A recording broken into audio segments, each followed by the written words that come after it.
वो वक्त आ चुका है। शेषनाग और शेषनागिन कहाँ पे? दोनों अभी तक आए क्यों नहीं? स्वर्णा, भाभी माँ बनने वाली है ना, हो सकता है उन्हें गर्भावस्था का दर्द हो गया। वो माँ बन चुकी है, अब किस बात का दर्द होगा उन्हें? हाँ मृगनयनी, प्रार्थना 2 बच्चों को जन्म दे चुकी। तो फिर वो दोनों यहाँ आते ही होंगे। मैं उनके स्वागत की तैयारी कर देती हूँ और आरती की थाली भी सजा देती। किसके लिए? वो नहीं आने वाले यहाँ पे। स्वर्णा, तो मैं गलत क्या कह रही हूँ? वो तो यहाँ पे आना भी नहीं चाहते थे, आपने दबाव डाला इसलिए वो यहाँ पे आए। वरना भूलिए मत, इंसान अपना जड़ कभी नहीं भूलते। वो अपनी अपनी अपनी दुनिया छोड़ के यहाँ पे नागलोक में क्यों आएंगे? आपको राजा चाहिए, इसकी वजह से देखना नागलोक खत्म हो जाएगा। जो रानी बन के आपकी सुरक्षा करना चाहती उसको तो आपने ठुकरा दिया, क्योंकि आपको चाहिए राजा। स्वर्णा, बात राजा और रानी की नहीं है, बात है सही और गलत की। शेषनागिन को ही देख लो, धरती पर नागलोक की विरासत को उसी ने आगे बढ़ाया। नाग नागिनों की रक्षा की, वो भी उनकी मुखिया बनकर। जब भी धरती पर संकट आया है, शेषनागिन को बुलावा भेजा गया है और वो आगे आई है। हमेशा अपनी मिट्टी की रक्षा के लिए अपने दुश्मनों से लड़ी है, वो भी तलवार और ढाल दोनों बनकर। शेषनाग का जन्म तो धरती पर पहली बार हुआ है, लेकिन शेषनागिन का भी हम उतना ही मान सम्मान करते हैं जितना शेषनाग का। इसलिए औरत और आदमी के अंतर की बात तो तुम करो ही मत स्वर्णा। रघु शेषनाग का अवतार है और किसी कारणवश शेषनाग और शेषनागिन दोनों को इस नागलोक की रक्षा की बागडोर संभालनी है। तो बताइए किस कारण की वजह से? वो मैं तुम्हें अभी नहीं बता सकता, समय आने पर तुम स्वयं जान जाओगे। किंतु नागराज तक्षक, प्रश्न ये है कि अभी तक वो दोनों आए क्यों नहीं? नागलोक के द्वार बंद होने में अधिक समय नहीं है। सुना है धरती पर मौसम काफी बिगड़ा हुआ है, आंधी और तूफान का ताहिमाम है। वो तूफान ही उनकी एक विकट परीक्षा है वासुकी, और प्रार्थना और रघु को उस तूफान से लड़ना पड़ेगा। ये देखिए, मैंने अपनी दोनों भतीजियों के लिए पालने भी मंगा दिया। पर पालने में झूलने वाले तो अभी तक आए ही नहीं। स्वर्णा, उसका भी एक कारण है, धरती पर उठने वाला वो तूफान, जिसकी वजह से मुझे कुछ अजीब सा ही आभास हो रहा है।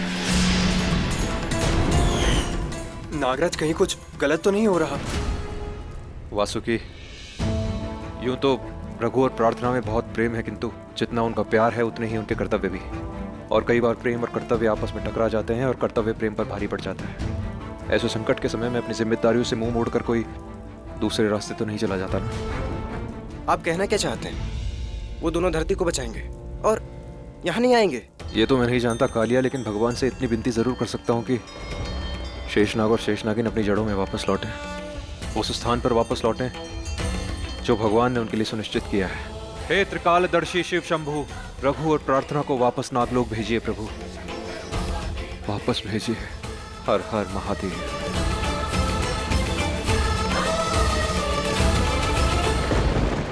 उठ जा, तू ऐसे नहीं कर सकती। उठ जा बेटा, उठ बेटा, उठ ना बेटा, उठ। रघु ये ठीक है, रघु ये ठीक है, रघु ये ठीक है। नहीं रघु नहीं बच्चे, रघु नहीं मेरी बच्ची ठीक है। नहीं रघु नहीं, मेरे बच्चे मेरे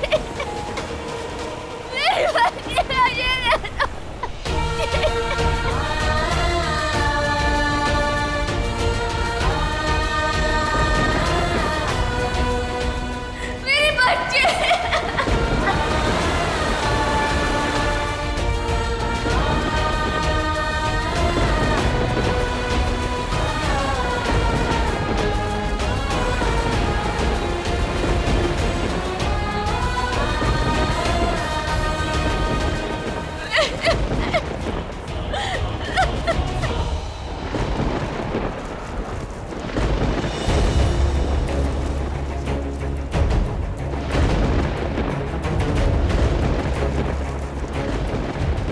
बच्ची को लेकर नागलोक जा रहा हूँ। नहीं रघु, नहीं तुम ऐसा नहीं कर सकते। तुम मेरी बच्ची को मुझसे दूर नहीं कर सकते। मेरे पीछे आने की हिम्मत मत करना।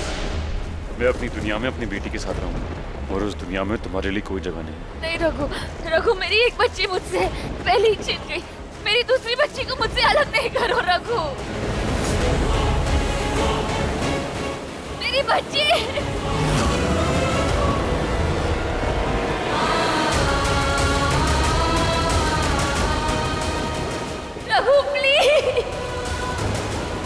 रघु प्लीज, नहीं।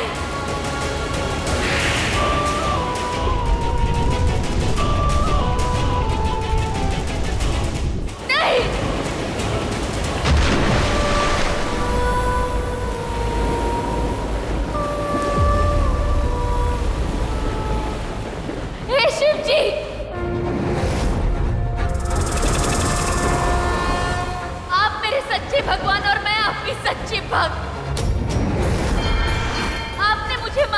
का वरदान दिया और वापस भी ले लिया। मुझे दो बच्चियां दी और दोनों को छीन लिया। अब हमेशा मुझे मेरे अपनों से दूर क्यों कर देते हैं? हमेशा क्यों शिव जी, क्यों?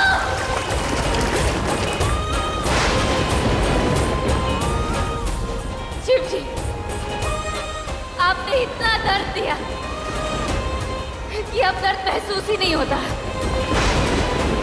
रगों में बहता खून जैसे ठंडा हो गया है, शरीर से आत्मा जैसे कहीं चली गई है, बस एक बेजान सा प्राण रह गया है। अब मेरी जिंदगी भी बेजान, अब मुझे किसी से कोई परवाह नहीं।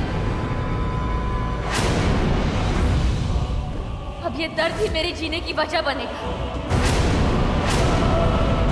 और मेरे दिल में आज जो गुस्सा उठा है ना, अब इसका लावा कभी नहीं बुझेगा, कभी नहीं।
कोई महाशक्ति क्रोध में है। ये तूफान नहीं, उसके कदमों की आहट है।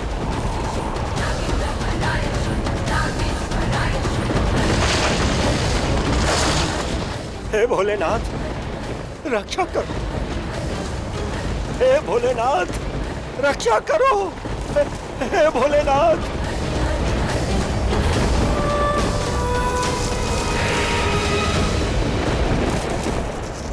दिल्ली और उसके आसपास के इलाकों में तेज भूकंप के झटके दिखाई दे रहे हैं और इससे भी बड़ा कहर ये टूटा है कि एक बड़ा तूफान इस शहर को अपनी चपेट में ले रहा है। ताज्जुब की बात यह है कि यहाँ का मौसम अचानक से इतना कैसे बदल गया।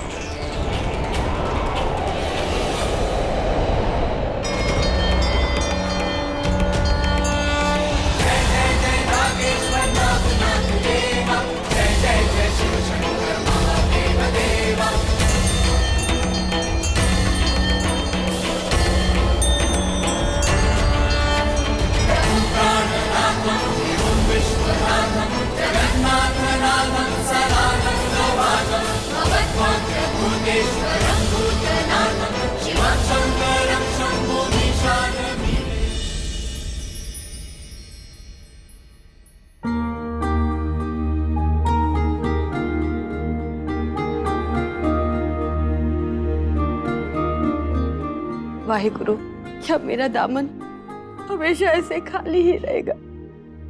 इसमें कभी कोई फूल नहीं खिलेगा।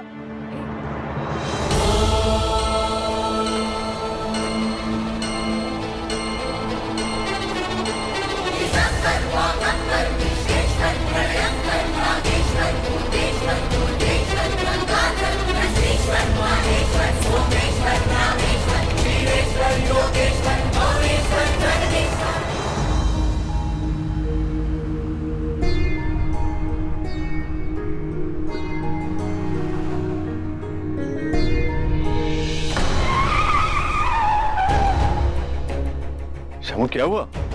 बीर जी, लगता है शायद टायर खराब हो गया। मैं देखता हूँ। देखो देखो देखो।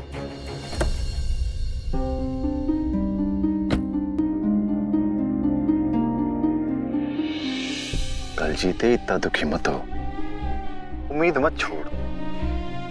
याद है ना डॉक्टर ने क्या कहा था कि हमें अब भी औलाद हो सकती है। कहा था ना?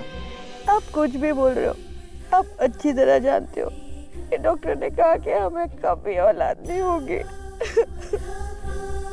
वाहे गुरुजी पे भरोसा तो कर। हम गुरु नानक के दरबार से आए हैं अभी। मुझे पक्का यकीन है तेरी अरदास सुनेंगे वो। नहीं, तुझे औलाद का सुख देंगे। नहीं देंगे, कभी नहीं देंगे।